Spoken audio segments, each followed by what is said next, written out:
to honor Fred's legacy, we established a low lecture series. So Reinhard is the inaugural low lecturer. This low lecture series will alternate between Taiwan and China. So next year will be in China, and the year after will come back to Taiwan. So as you know, in every lecture series or awards like this, the very first one is very important because it sets the standard, and it sets the idea, and it raises the bar as to where it should be, right? So we're very pleased that Reinhard can be here to be our first low lecture, and a little memento from Helen and the Institute. Thank you so much. Great.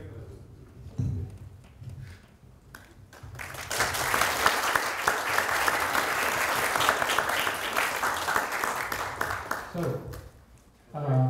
please start. Thank you. Of course, you have to tell me how much time I have, so I can think of various ways to shorten this. And I will say if Fred was here, Fred would say, no time limit for Reinhard. Okay, well, so this is about another one of Fred's very important quests. So that's why I called it the quest for the Galactic Center Massive Black Hole. And it was one which kept him busy, also during the times when he was director. And at the end of my talk, I will make some cultural remarks about that, because it is indeed rather remarkable how much he tried to maintain an eye on science himself during a time when he was fully busy with many other things. That's actually an art. Now, in preparing this talk, I asked some of my colleagues who also are known to Fred and good friends to Fred, like Mark Reed and Jim Moran, to perhaps come up with some slides which you might from time to time recognize in various functions. So for instance, I believe this picture here, and also this picture originated when the SMA was inaugurated in 2003, was it? And I believe this must have been later at an IU in Beijing. And Helen, you will know when that was. That was at an early stage of evolution. Okay, so the Galactic Center Black Hole really has developed into one of these areas of research in astronomy, which has a lot of connection to physics. And that, of course, is due to the theory of general relativity. And the actors in the field sort of oscillate a little between the interesting astrophysical aspects of the Galactic Center, which I will not touch on today much, and those more fundamental physics parts, which I will. This picture here, very poor quality, I apologize, was taken at an early meeting of the actors in 1993. This was on the occasion of the 65th birthday of Peter Metzger. And you see some of the actors. So there's Fred. There's also Hall. There's me. And that's interesting, during that meeting, also several others. Hall somehow had persuaded us to put on bow ties. Hall, you will know why that was. I've forgotten, so I did bring one. You also see Charlie Harms, of course, who has been a very key player in this field. Walt Sargent, Jim Moran back there.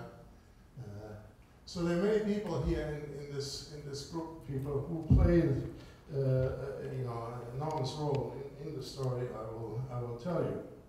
And as I said, the touching to physics comes through general relativity. 100 years old now, and the fact that within the theory, the objects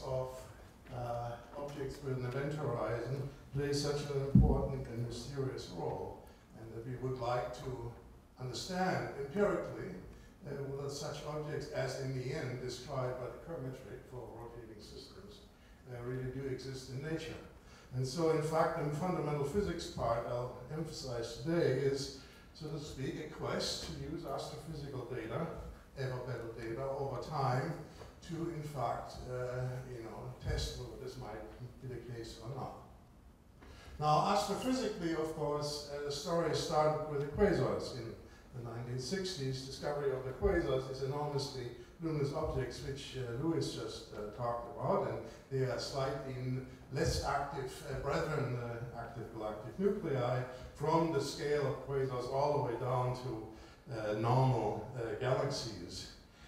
We understand now, of course, that a galactic nucleus is basically a system which has different stages of activity, which you would call black hole accretion rate, from very small to very large. And if you could look on Fridays, the thing might look like just a normal galaxy, at least sort of grossly.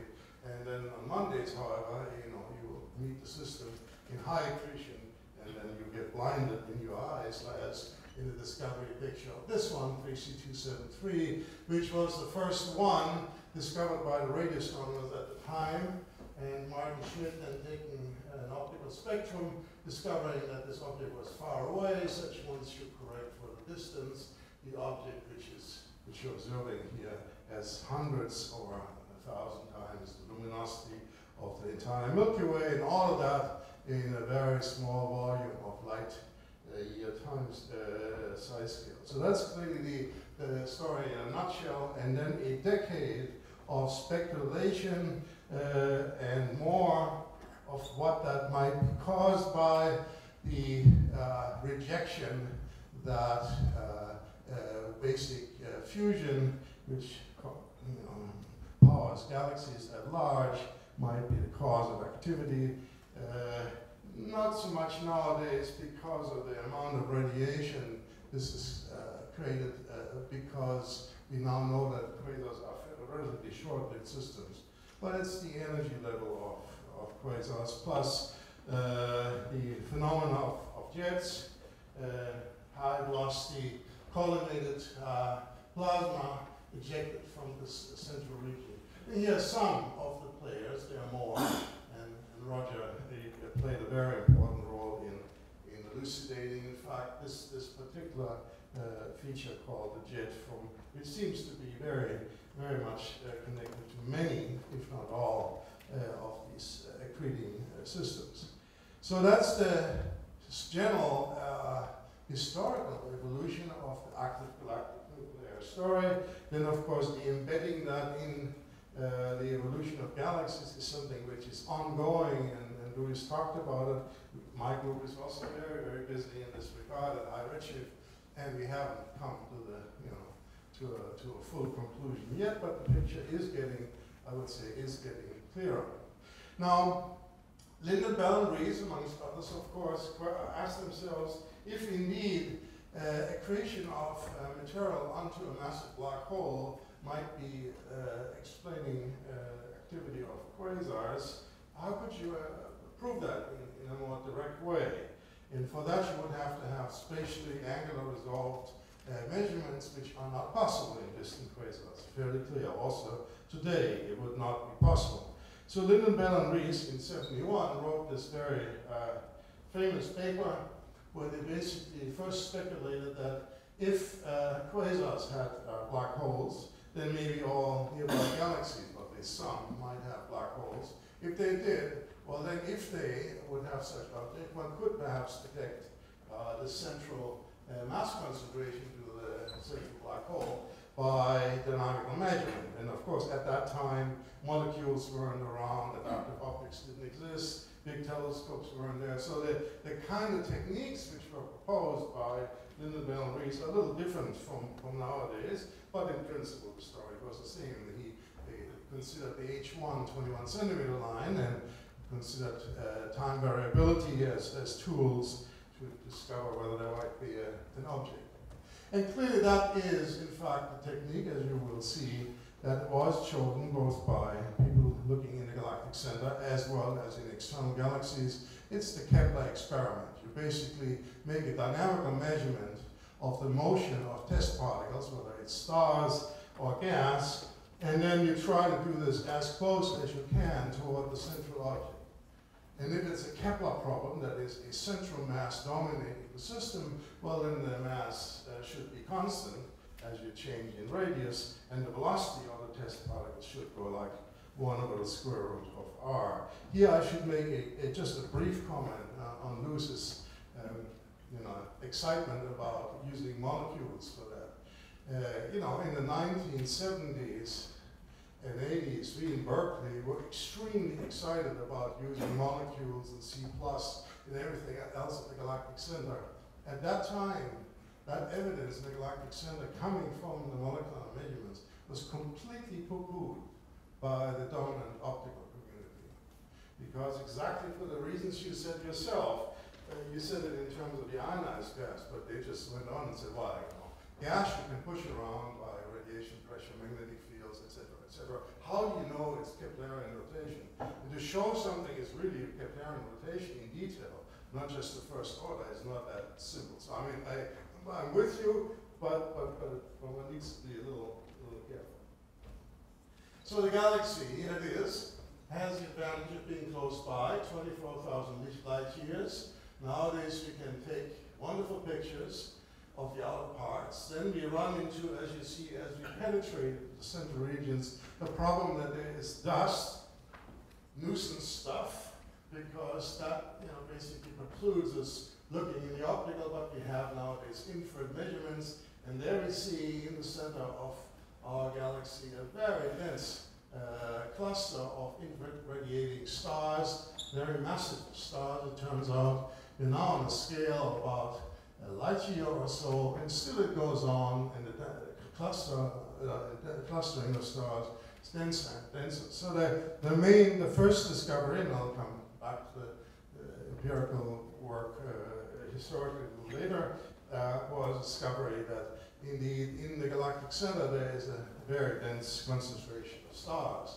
Then the radio astronomers discovered radio emission, and in particular a very compact source at its center. And so with these ingredients, one is set to do the Kepler problem, either using gas and stars as traces of the gravitational potential, and or using high resolution radio astronomy to go very close to what might be the X marking the spot.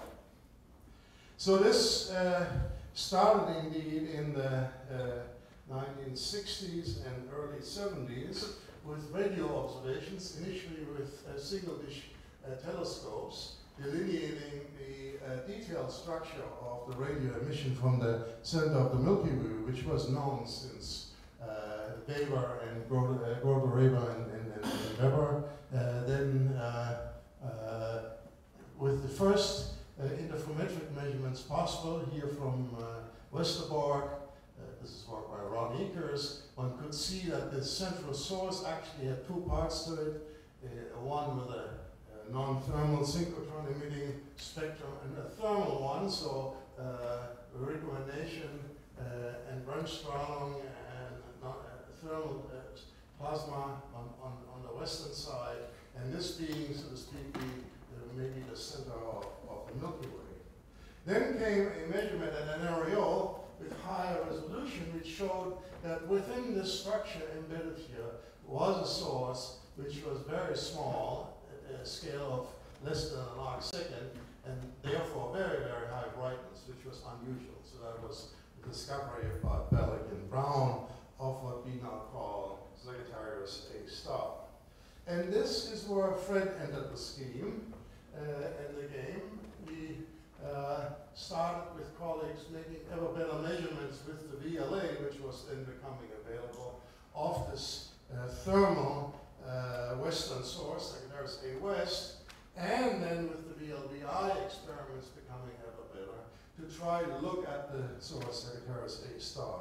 And the result, in several stages, over several years and decades of experiments, which I won't sketch in detail, basically showed, number one, on this parsec scale, you would see distributed radio emission from Bremsstrahlung, which are actually gas streamers of ionized gas orbiting this sort of central region, and then the radio emission at Sagittarius A star itself, which The longer and better you looked with higher resolution at the shorter wavelength, got smaller and smaller. So it was really a very exciting story building up. And so that at that point, add to this the infrared story, which I already touched on, with in particular Becklin and Neugebauer at Caltech, discovering very strong infrared emission from the central region here, initially on large scales, showing that there's a large mass of stars, and then actually resolving in the first 2 micron maps the stellar emission.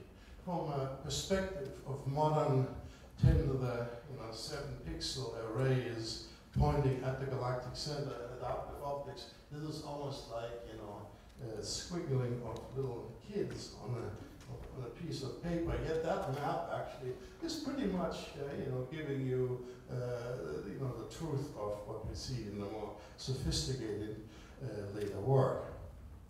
And then Charlie Towns and his group by adding spectroscopy to this whole story. In his case, using a line of neon 2, which actually Louis just pointed to for the AGNs, to measure the Doppler shifts of neon lines as you step along this mini spiral, as it was called in the work by Lowen Clausen.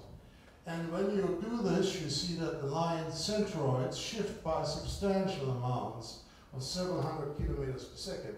That is surely not what you see in normal H2 regions in the Milky Way, where that number would be maybe 10 or 20 or 30 kilometers per second. No, several hundreds of kilometers per second. And so at that point, Towns was already sure there had to be a very large mass. How large? Well, we're talking about a light year.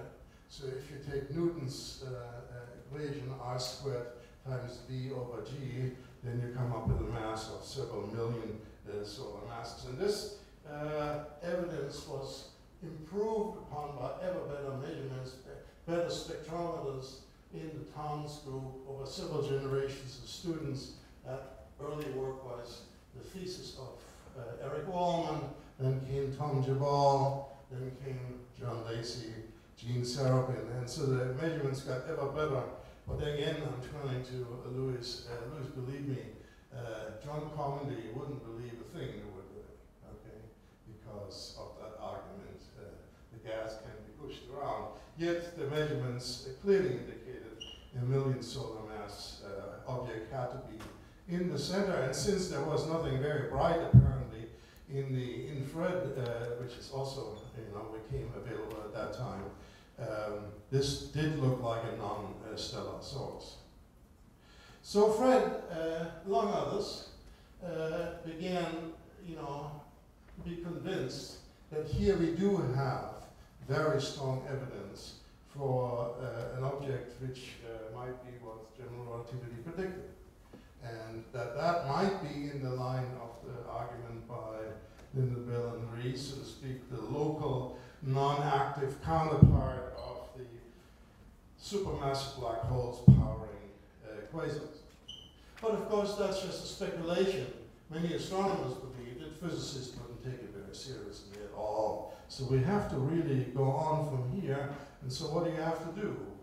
Well, experimentally, you have to measure the gravitational field or potential mass distribution from the scales of parsecs inward to the smallest scales you can, best at the event horizon scale of a black hole. Now, according to that wish, I have to say we're not there yet, because the measurements you will see go to about 1,000 times the event horizon.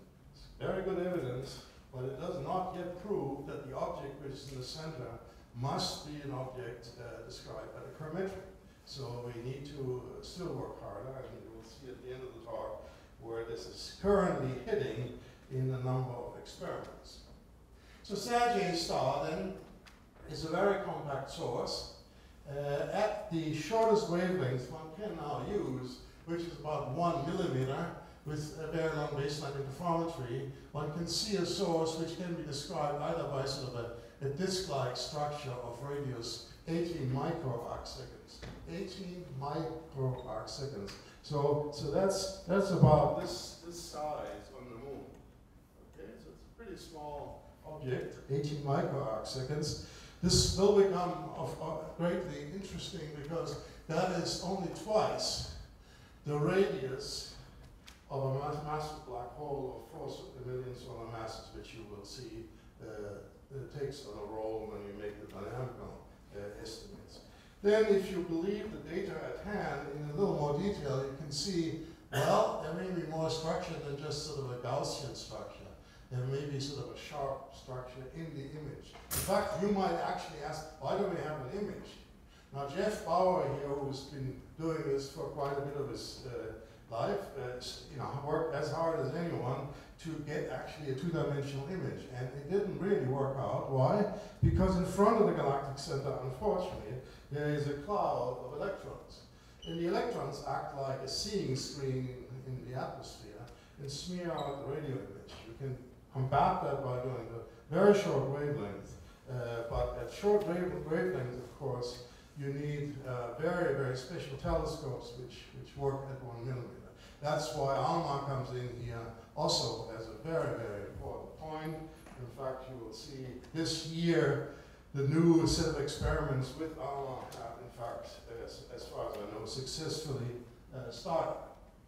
Now, when you have a black hole and you surround that black hole by plasma, and that plasma can cool, then you would expect, generally speaking, a thermal bump of temperature of 10,000 degrees to 100,000 degrees to be present. Now, we cannot look at the galactic center in the ultraviolet because of foreground absorption, but we can in the infrared. And so looking at the infrared with sensitive infrared measurements, you would hope to see a very bright source. But the first images which were taken, good images, in the 1980s did not show anything really at ASIAA star. That is interesting because that made a spin flip in one of the proponents of the picture of ASIAA star as a black hole, named Martin Rees.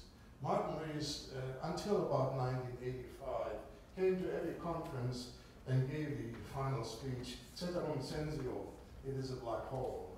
And in 1985, he stopped, and he would not believe in a black hole anymore until maybe 2010, Roger. He was very skeptical. Why? Well, because of this argument. If you have a black hole and you put it in a plasma, which can radiate, you should see this radiating thin accretion disk, as we call it, is sticking out in the infrared and optical, etc. And you don't. Instead, you see relatively strong radio emission, feeble infrared emission, and then a little bit of X-ray emission coming on every day at very low levels. So that's fairly disappointing. In fact, black holes, in terms of the quasar problems, you could say were invented to do something which is efficient generation of radiation, right? Because quasars are so very luminous, the fact that energy conversion at the surface of a event horizon of a black hole can be as large as 10 to 40%, means you can generate a lot of radiation. And so the amount of radiation which comes out of the galactic center here is a minute fraction of that. So it's not very overwhelming in terms of the radiation phenomenon. Now, if there's a black hole, then of course the bending of the photons, moving around, radiating here in the vicinity of the black hole as we look at it from below, means that there is an inner region where basically the photons fall into the black hole or bend away from the line of sight. And so there's an inner region of projected 5 times the gravitational radius, or 2.5 times Schwarzschild radius in radius, where there should be sort of a low emission region, and then outside of that there might be a very bright zone, there might be jets or whatever. So one of the long-standing predictions of how you might use photons to actually determine whether or not there is a black hole is to make a picture at the shortest wavelength and then see whether you see this photon orbit and this shadow. And so this is the goal of the so-called Event Horizon Telescope. In Europe, there's also a term for it, black hole CAM, and they sometimes are talking to each other, and sometimes they aren't. And there's a question of leadership, and so you know how they go. But in the end, everyone has to work together because there's one ALMA, and that is being used, as I said, starting this year. And I hope this will be a successful endeavor. Now, our part of this quest really had to do with this mountain, and it's in Chile, and it's a parallel site of ESO, where you can see the 4 8-meter class telescopes of the very large telescope. And in addition, these little things called the ATs, the auxiliary telescopes, all of it part of a structure which nowadays, as of last year, you can use as a interferometer, just like a radio interferometer, but in the near infrared. And so this is a 120-meter long baseline here. And so as we followed this story, our quest started with initially one telescope and imaging using so-called adaptive optics, then going over to integral field spectroscopy to improve on the information, then using lasers to make the images still sharper, and now since a few months we are using this machine called Gravity, combining the entire system. And so our information we've been able to get in fact, has gotten, in that sense, ever richer over time. Initially, we started off by taking pictures, diffraction-limited pictures, which you can using this technique of adaptive optics, which I won't describe here, and then just being patient. You take one picture 1 year, another picture another year, and another picture another year, and then we had promised the Director General of ESO, initially not at the VLT, this was a smaller telescope, that after about 4 years, we would, if there was a central object here in the center, if we would measure for about 4 years, we would then see motions, and indeed we did. At the same time, our colleagues at California, in the University of California, Los Angeles, Andrea Guess, Eric Beckman, Mark Morris, and others also started. They started right away with the big telescope, although we were ahead a little bit in time. But then by the end of the 90s, we both had the same conclusion, which is that as you measure in the central region, the position from time to time over years, you would see the motions very clearly. I've shown this here by coloring in the images from 3 different years in 3 different colors. So in year number 1, the star is here, year number 2 is here, year number 3 is here. That's the position of Sergei's star. So clearly you see that particular star is really moving fast, around 2,000 to 3,000 kilometers per second, so about 100 times faster than the Earth around the Sun. This star also moves, not as fast. This star moves still less fast. And you see the reason the stars outside of this image look ever more white, while the stars inside, ever more colorful, is Kepler's laws. Okay, is this the qualitative way of looking at Kepler's laws? This is because their motion is determined by a relatively concentrated central mass. And so here are the quantitative measurements in one-dimensional average velocity or velocity dispersion. There is an increase or a decrease from the central value down until you reach about 1 parsec, and then it's sort of constant. So this signature here is what you would expect if there is a black hole. Must it be a black hole? If you're an optimist, yeah. If you're a physicist, probably not. If you're a pessimist like me, surely not. And so you better work harder. And Towns, of course, was convinced by that time. He didn't need any of the further story. So you have to really to exclude other configurations, like for instance a neutron star cluster, or a cluster of stellar black holes, etc. Or for instance, also massive neutrinos, which were proposed. You have to go to scales where you basically resolve out this distribution. And for that, you really need more than just the one-dimensional projected velocity dispersion, because you're not then with this information, which is really only 2 positions on the sky and maximum 3 velocities. 2 velocities in the sky and 1 velocity in the Doppler shift.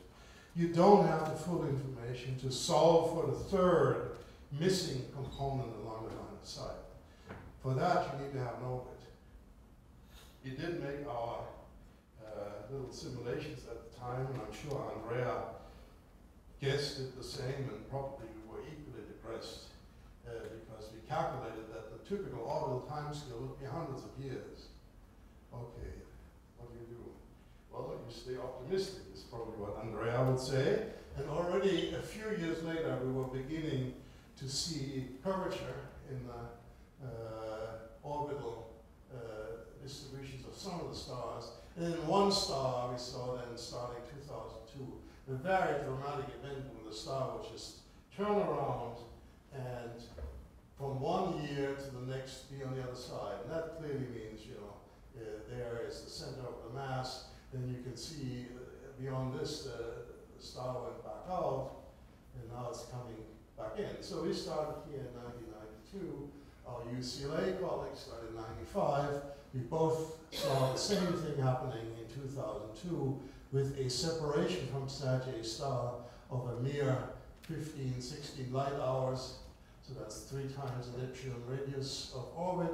And then they walk back out. And you see the red points are those taking it. UCLA with the cake, and the blue ones are ours. And they really do look, lie on top of each other pretty well. There's some technical issues, which again I don't want to discuss, which limit these measurements now. It has nothing to do with measurement precision anymore, but it's long-term reference stability of the reference frame.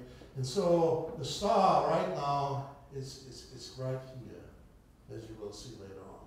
And it's coming back into the next period, which is next June. And so we want to get ready for that. Because that's our opportunity to use this particular system, which is very well analyzed now, to use this particular system to see the effects of general relativity. So far we haven't seen any. So far it's a purely Newtonian system with a mass which is now determined to a few percent. The distance to the galactic center is determined to about 2%. And so it's a huge mass concentration, which cannot just be any ordinary mass concentration. So from that argument plus GR and theoretical computations of stability of whatever cluster you might want to think, this cannot be anything but a black hole beyond any reasonable doubt. And the mass point, which is the center of the orbit, and the position of ASIAA star, the radio position, are coincidences somewhere between 1/3 to 1 milliarc second. And the radial proper motion of ASIAA star, which Mark Reed and Carl Mencken and Brunnthaler determined, is less than a few kilometers per second, in contrast to the stars, which move around with thousands of kilometers per second. See, and you can now determine really the likelihood distributions of the object's properties. So it's a super case that this indeed must be a black hole, and that's why we want to go on to the next step. And as I said, at this point, if you plot the size of the radius of the object versus its apparent density, then anything other than this little corner up here are excluded, all normal clusters, and also dark astrophysical clusters with any lifetime. You might want to speculate, but few people do. You might want to call on deviations from general relativity. That is going to be harder to exclude, but of course that is scientific progress, as we must do. Now we have heard already, Sherry showed it, that an additional player has come to the plane, earlier than anticipated perhaps, but powerfully so, and that's gravitational waves. And in many ways you could see this basically ringing down here is even a more striking piece of evidence now for the evidence of a black hole, not a supermassive black hole, than we have at the Galactic Center. So in the order of the Guinness Book of Records, the Galactic Center is now number 2. It used to be number 1, now it's number 2. we'll see whether it can come up from the behind for the next step. So I will not discuss some of the wonderful astrophysical aspects of the galactic center black hole or this wonderful infall of a gas cloud. I don't have time for this. I'll just go to sketch out for you some of the most recent things in the next steps. So I mentioned already the fact that now we want to use the 4 UTs together as a big telescope. And that, in fact, is a project we call Gravity, started about a little more of a decade ago. And I'll show you what we've done there. The VLBI I also mentioned, the Event Horizon Telescope Black Hole Cam, using in particular the ALMA telescope as one of its new powerful members of the array. Pretty soon, in a decade from now, we will have 30 to 40 meter class telescopes, which won't have the resolution of the interferometry I'm talking about, but they will be much more sensitive. So in case you were looking at very, very faint objects, you might not get them with the interferometer, but then they would be available with the ELTs. Of course, if one sees any pulsar in the central region, any pulsar, and can time it, you can forget about all the other things. And that's, in fact, part of the so-called Black Hole Cam project, in particular, Michael Kramer's effort in Bonn. So far none found, although the discovery of a special type of neutron star 2 to 3 years ago rekindled in some ways the hope that one day one might find a normal pulsar. So over the years, we've come up and we started with a resolution of just under an arcsecond.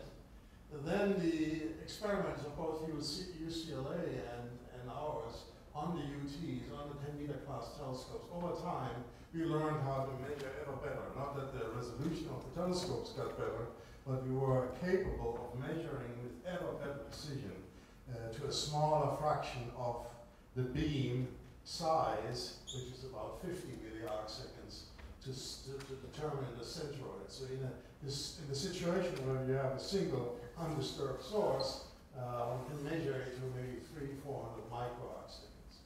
Now with the interferometry, we should be able to do another factor of 30 better. So that's one of the reasons, of course, we want to realize interferometry.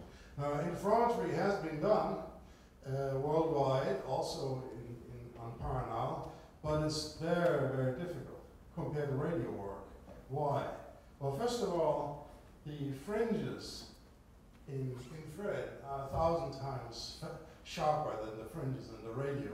So therefore, it's very hard to find them. And once you have them, you lose them. Okay, so this is the trick.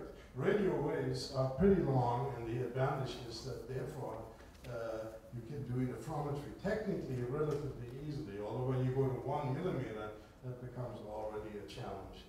The next one is the bandwidth. Radio bandwidth is very narrow. Again, that makes it easy. Systems are easily coherent to find fringes, and not so in the infrared where we work with wide bandwidth systems. And so that's why infrared and optical interferometry in many ways are far behind technologically to say radio astronomy. So that's why gravity really is sort of a major step forward. It has to be a major step forward because the brightness of stars in the galactic center are far too low to use standard techniques which have been used.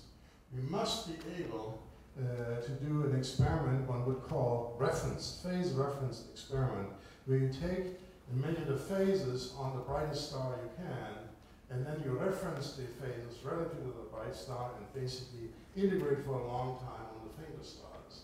That's well known in radio astronomy, but has not been realized in infrared. And the way this is done with gravity is basically, if the galactic center ASIAA star is here, we have to do 2 technological tricks. One is to use this star up here to flatten the wavefronts on the big telescopes. That we do with adaptive optics, but now with all 4 telescopes. And then you use this star here, Iris 16 Center, which is just within the field of view of the interferometer, 1 arcsecond away from the galactic center, to detect and then follow the fringes, and then we can integrate away on the faint star. So this is a big project, a number of institutions in France, Germany, and Portugal, plus of course ESO, a very essential thing to have had ESO on board, and I'm very, very pleased how well it has worked out. And to show you how complicated such an instrument can get, this is how a photon suffers through, after 100 million years or whatever, the interferometer beam and instrument. Here it hits the telescope's primary, secondary, and is then being transported through a train of additional mirrors down along the axis of the telescopes downward, ever further downward, about 25 mirrors, and then enters for each telescope a regime where we are correcting the phases for the adaptive optics correction. That's happening right here with a detector which is located here. Then the 4 beams are traveling down a path in a tunnel underneath the telescopes where one corrects the geometric path lengths difference and so that you can interfere. The rest then of the 4 beams, now coherence, same path lengths, happens all in a 2 by 2 by 3 meter door, which is cooled cryogenic, where all the 4 beams are being brought together, analyzed, also the positioning adjusted in here. So there's a positioning system so you exactly know where you are. And then you can have a prism for each beam where you pick 2 positions for the reference source and for the source which you want to investigate. And then once you have those and separate them, you put all the beams into single mode fibers. That's sufficient because now basically you don't want to have too much space. You want to be very compact. And you still need to adjust the phases for so-called differential effects. And you do this by pushing and shoving on these single mode fibers, which you see here. Or you need to change the polarization state. It's down here. They basically rotate on the fibers. So this is fiber technology which has been developed in Paris. So now you come in with 8 beams into the incrementation area, and now another trick is being used, very much like in radio astronomy. You go from the fibers now into a so-called integrated optics chip, which is a chip about this size. They come in with 4 beams, and you come out with 24. And this is all done, as you see, in an integrated way, modern communication technology, and then finally, these 24 beams you analyze with a spectrometer or whatever you want. So it's a complicated thing, about 80 reflections until you at the telescope, at the detector. And there's another very important innovation at the detector, which is essentially noiseless at high frequency readout. So we started with this experiment after a 1-year commissioning period on the Galactic Center last September. And in fact, so here's the adaptive optics correcting the initially smeared out seeing. Now this is actually what you see in gravity. So here you see there's the reference star. That's the Galactic Center itself. And once you have the fringes, you see how the phases are stabilizing. So then you look with the second fiber on S2, which is that star, and you see now the temporal pattern in these various beams, which tell you that you have actually fringes. So that's the technical first light achievement, if you like, which interests you less than the real work. So here, in fact, is the imaging field in the Galactic Center, central 1 arcsecond, so that's 50,000 Schwarzschild radii. Here is the black hole, surrounded by this star cluster, which we use for tracking the motions. This is a picture of a few years back, so S2 is still up here, So let's zoom onto this inner region. So ASIAA star is here, S2 is up here. But you see at the AO scale how these beams, although we have adaptive optics on us, they're smearing into each other and limit, in fact, both sensitivity and the accuracy. So that's the orbit, which I showed you earlier. That's the orbit. So now we zoom into this orbit and look at the present time. And so S2 is coming down here at the present time, and that's the first March observation here with gravity. So there's this S2, there's ASIAA star, and there's S2. Now there's miles apart, of course, with 3 milliarcsecond resolution. Now S2 moves, it has to. We used to take months or years to see this. Now we see it every day. It currently moves at about 140 microarcseconds per day, which we can detect. But what we are after are the deviations from the Kepler orbit in spectral dimension due to gravitational redshift, and in the positional dimension, which is the first of the important precessions in relativity, general relativity, in this case the Schwarzschild term. And so here's the orbit. That's the first measurement of NACO this year, and that's the observation from day to day with gravity, and you can see how the source is moving. Then here's April, we had a measurement with NACO again, and here's the predicted location of S2 in May, and that's the first observation in May. So we are measuring the positions of S2 relative to the infrared radio frame in the quiescent state on the order of 100 microarcseconds.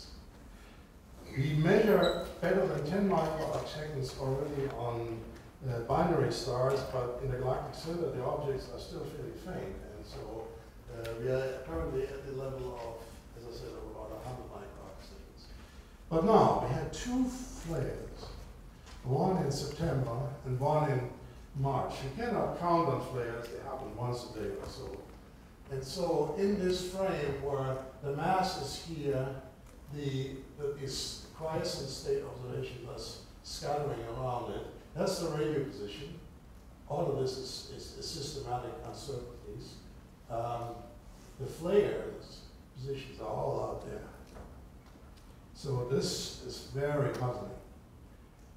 We don't know what it means. We need more observations. We are, of course, looking for still possible instrumental effects. And we're talking about this here, this scale. What you see, that's about 20 Schwarzschild radii, but this is 80 Schwarzschild radii.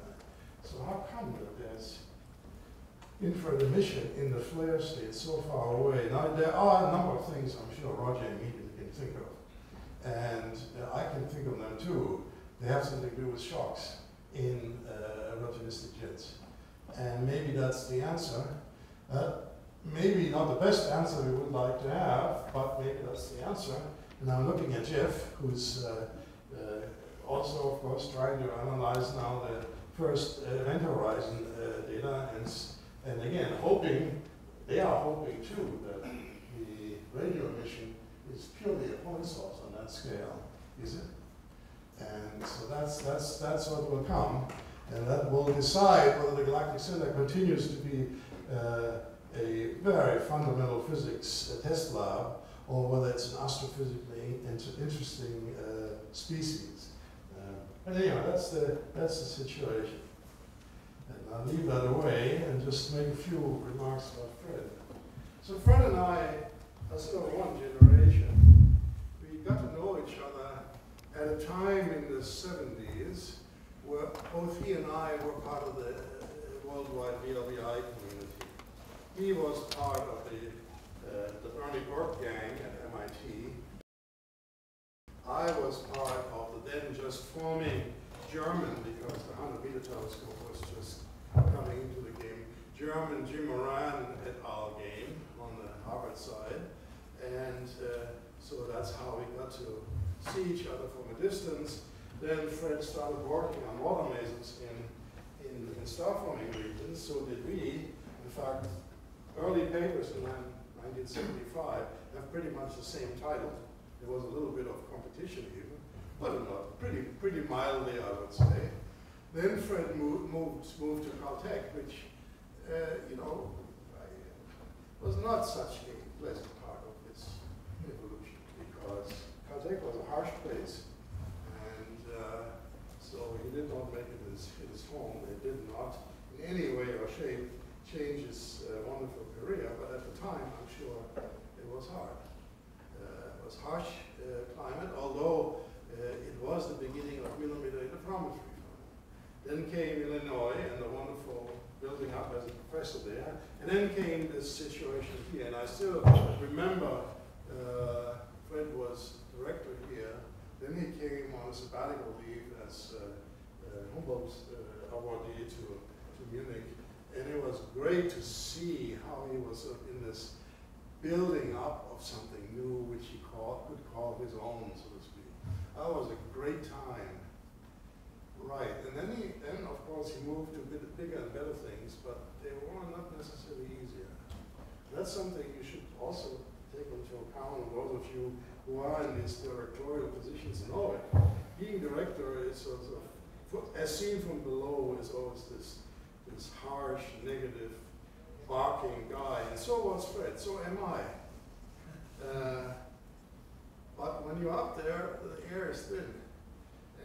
And Fred had to, you know, learn that at hard times.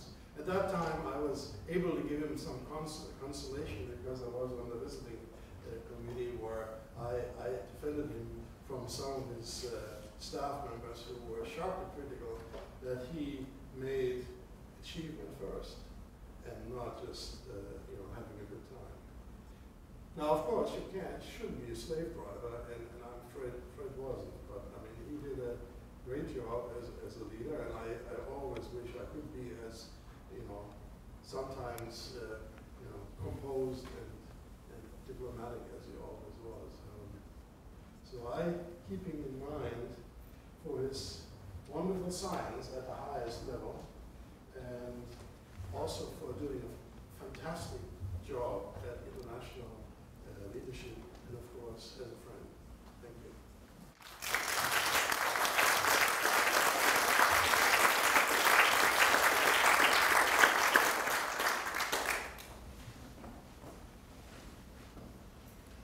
That was right.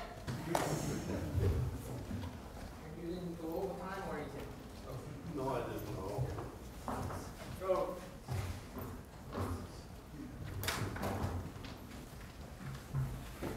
So what is the next step? Well, we will see what this year will bring. I think it's as I said, it's a critical year.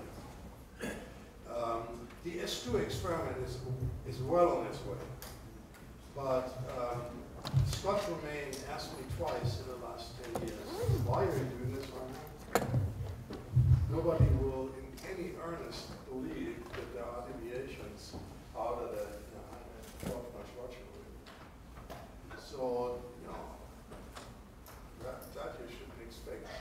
So for both experiments in the end rest on dirty plasma stuff, being a good physics tracer. And I look at Roger again. Roger, you know, he once came to Munich, maybe you recall.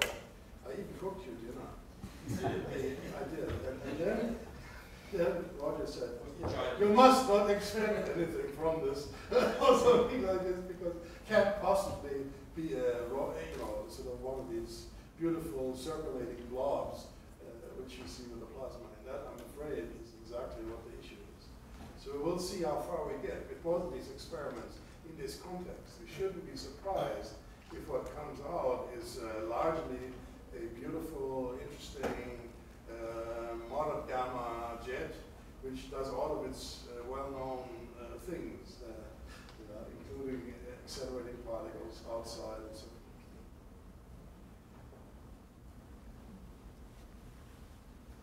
Questions? First of all, it was a spectacular talk.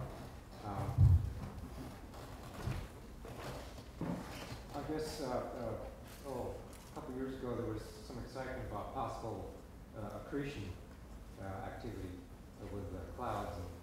And is there anything that might be Okay, so in the works for that? switch it on. So the little cloud, G2, is doing well. I can report on its livelihood.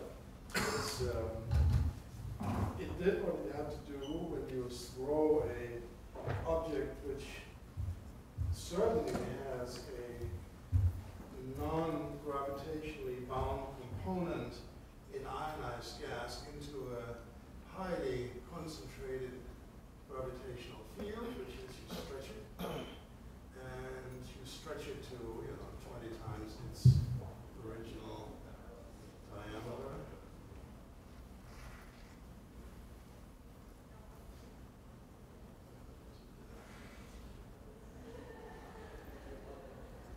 Now our prediction had been, so the way this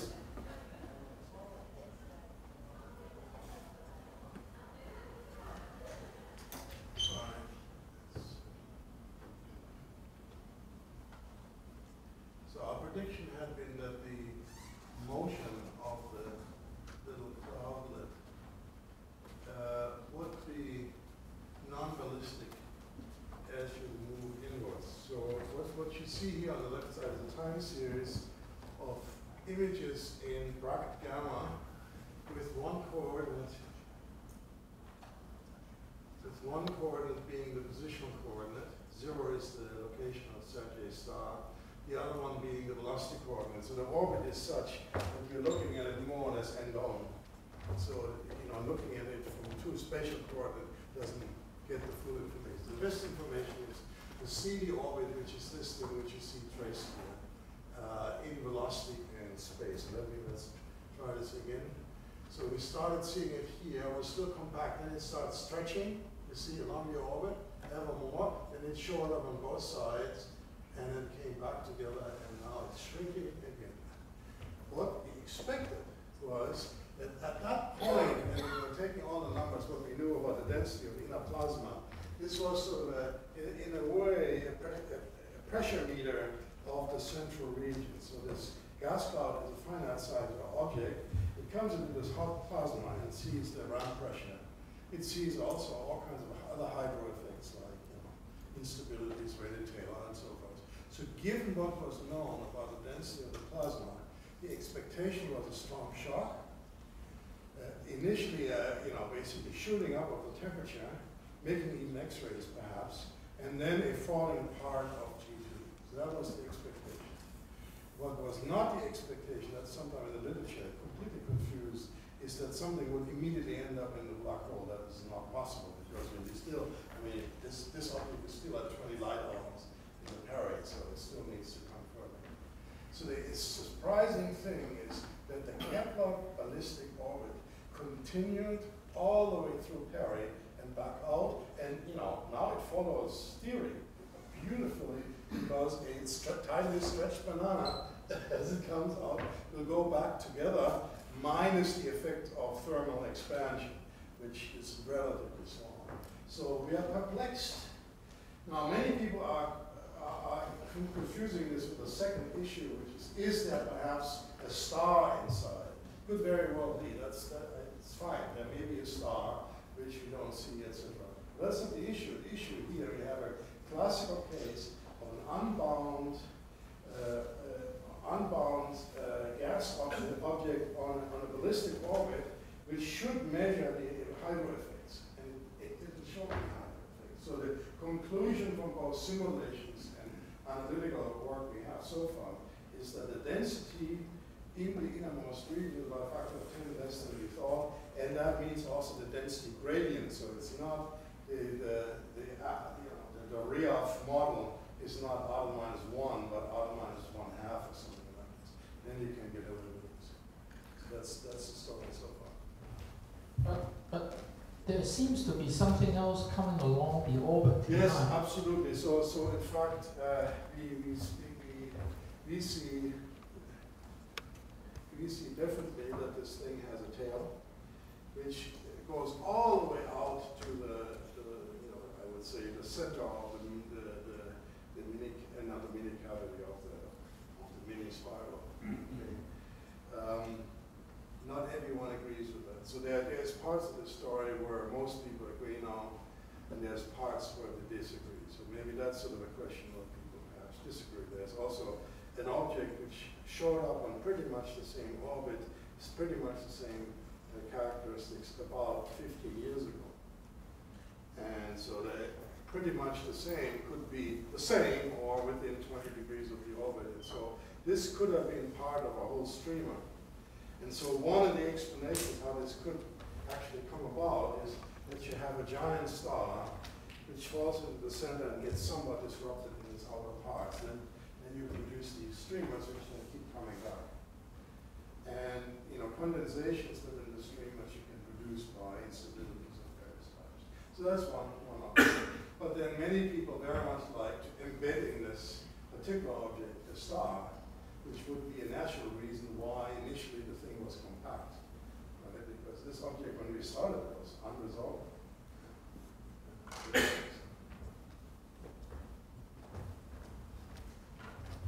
Other questions? Jeff?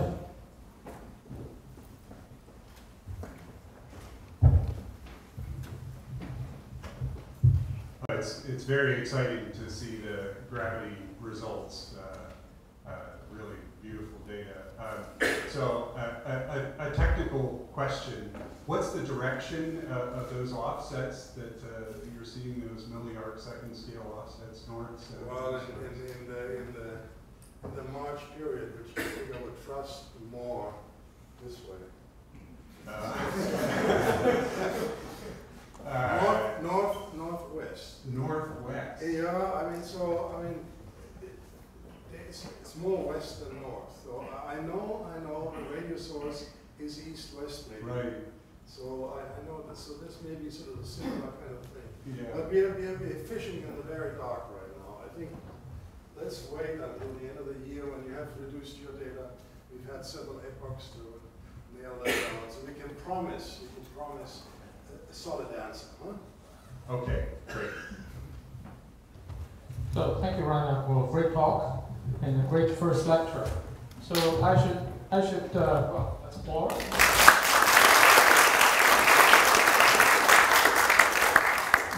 We should note that here we are working on the shadow, and it's another continuation of the Galactic Center work, and the UI has something to say. Okay, so it's kind of getting late, so I want to do two things at the same time. So Reinhard, can you open up the gift, the present? Please open it up. So while you open it up, I'm going to do one more thing.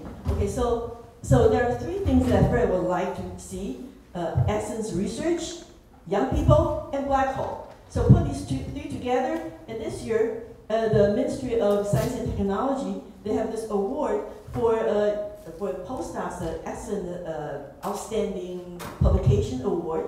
And this year, Hong Yi, they got this award. And so we want to use a large occasion to give him the award, to honor him. And to, I think if Fred were here, he will be very happy to see this. And this is based on his work on the shadow of black hole.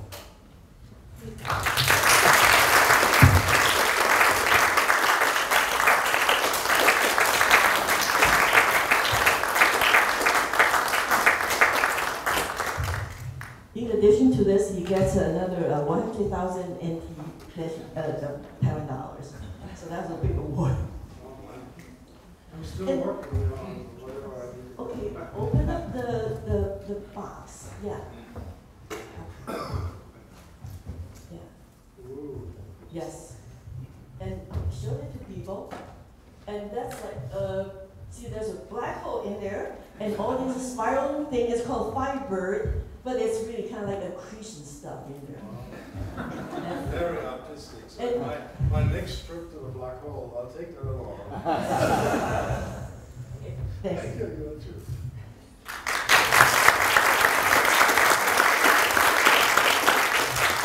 Okay, so I'm sure Fred will now say, let's go to dinner.